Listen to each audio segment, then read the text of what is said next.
در مرکز شهر دوشنبه بینای بلند آشیانه‌ای که در آنجا طربخانه ترکی چتیر اوستا نیز جایگیر است آتش گرفت. حادثه نیمه روز 12 اکتبر رخ داد. به گفته مسئولان بنا زیان بیشتر به طربخانه رسید. Я успела к тому, что второй этаж загорелся. من وقتی رسیدم که طبقه دوم آتش گرفته بود. به فکرم طربخانه علنگه گرفت.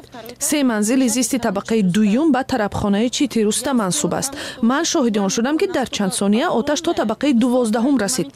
همه پاره های سوخته ای که میبینید در چند ثانیه علنگه گرفتند. Все начало гореть, падать, плавиться, вот вся вот этот весь мусор буквально за доли секунды. Мы просто خدمات سوختار نشانی که در فرصت کوتاه به جای حادثه 3 ماشین ضد سوختار را فرستاده است میگوید در 5 دقیقه توانستند آتش را خاموش کنند. در همین حال مسئولان و ساکنان بنا میگویند بارها به ساختمانچیان این بنا اشاره کردند که نظام آتش نشانی و بخطری ضد آتش به ترمیم نیاز دارد. ببینید گیدرانتی آب به اینجا نمیدراید. ما بارها گفتیم ولی کسی ما را گوش نمیکنه. باید این گیدرانت ها شکسته و جای برای پیوست با شلنگ آب ساخته شود. این یک. ثانیاً ما درباره روپوشی بنا زیاد حرف زدیم. این به اصطلاح پیناپلاست است. به فکرم در سراسر دنیا استفاده این گونه مواد را منع کردند. ما شکایت کردیم که این روپوش را عوض کنند.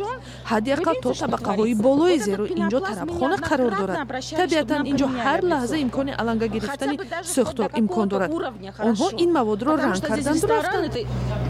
Ну, естественно, в любой момент это может случиться. Но нам просто покрасили и все на этом. خبرنگاری رادیوی آزادی از جای حادثه با تکیه به معلومات مقامات انتظامی میگوید هیچ کسی در این حادثه آسیب ندید. سوختار نشان ها میگویند که طبق ارزیابی مقدماتی در پی سوختار در آشخانه واقع در آشیانه یکم بینای بسیار طبقه علنگه آتش توسط دودبرا تا به بام این بنا بلند شد. برخی ساکنان بینای استقامتی به رادیوی آزادی گفتند در داخل چند خانه‌ای که در بالای طرفخانه جای گیرند یخدان و کندیسنرها از کار برآمد. خلادلنیکوشون و چیوشون همش کافی غلطی صحبت. کانسانیروشون هم کافی درگیر کافی غلطی بده. خوگزا کافی غلطی بده. ایام تا تو همو دوزار می‌کنه. فعلا رسما سبب سوختار مشخص نشده است. تنها تخمین میکنند که شاید هواکشی آشخانه از کار برآمد و باعث به سوختار شد.